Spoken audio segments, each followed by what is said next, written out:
Welcome to episode 3 of Tina Talks, and this one is being filmed in lockdown 2.0. First of all, I hope you are all well and surviving our second lockdown.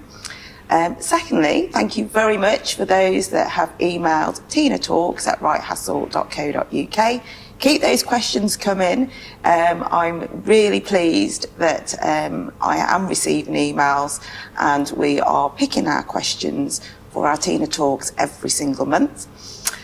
So same drill as our previous 2 episodes. I'm going to read out the 3 questions, give you my answers. As I've previously said, my answers are not in connection with any particular employer or any particular employee. So these are very generic responses, but I'm hoping that you still find them very useful. So question 1, are there any differences between the original furlough scheme and the current furlough scheme? Okay, so if we take our minds back, the original furlough scheme came in force in March, and that scheme allowed employers to claim up to 80% of an employee's salary. However, there was a maximum of £2,500. However, employees were not permitted to undertake any work. The current scheme now allows employers to again claim 80% of an employee's salary, up to a maximum of £2,500. However, employers can now also flexibly furlough their staff, so there's no requirement for an employee to be completely furloughed and not undertake any work. However, this time round, employers must pay national insurance and pension contributions too. So the scheme was being phased out, and there were changes that were coming into force from August, which would mean that employers would actually pay more towards the furlough scheme. So in terms of where we are now, we are not too dissimilar from March. However, employers have the flexibility to allow their staff to work part of their normal working week. Question 2.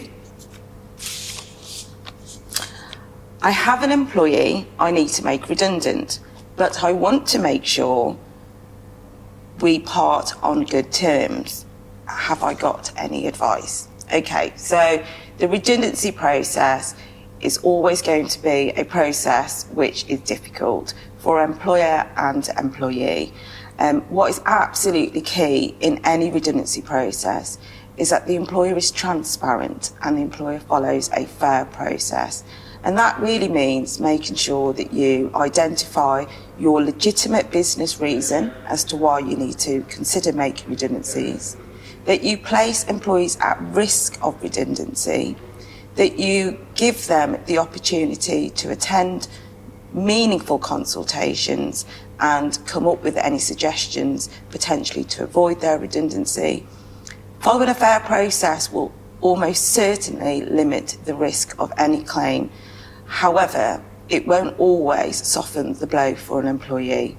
So if you really want to ensure that employees leave on good terms and amicably, there is a route opened which would be to offer them an enhanced package, so more than the employee's statutory redundancy entitlement, and you would do that under cover of a settlement agreement. So, what is a settlement agreement? A settlement agreement is a legally binding document between employer and employee, and parties agree the terms of the employee's departure.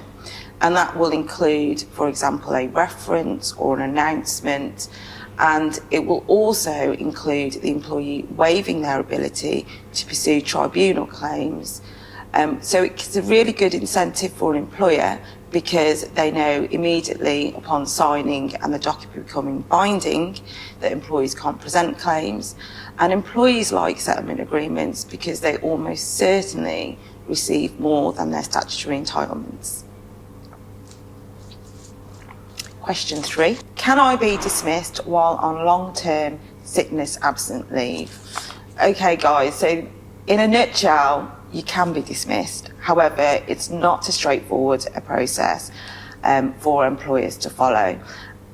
Essentially, If you're under 2-year service and your sickness absence is not due to a disability, unfortunately, employers can adopt a 2-year rule and ask you to leave with notice.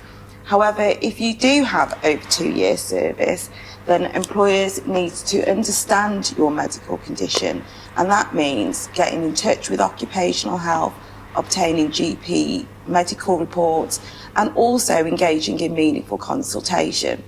Employers should think about reasonable adjustments and really understand and liaise with you as to whether you can realistically come back to your role or a role within an organisation.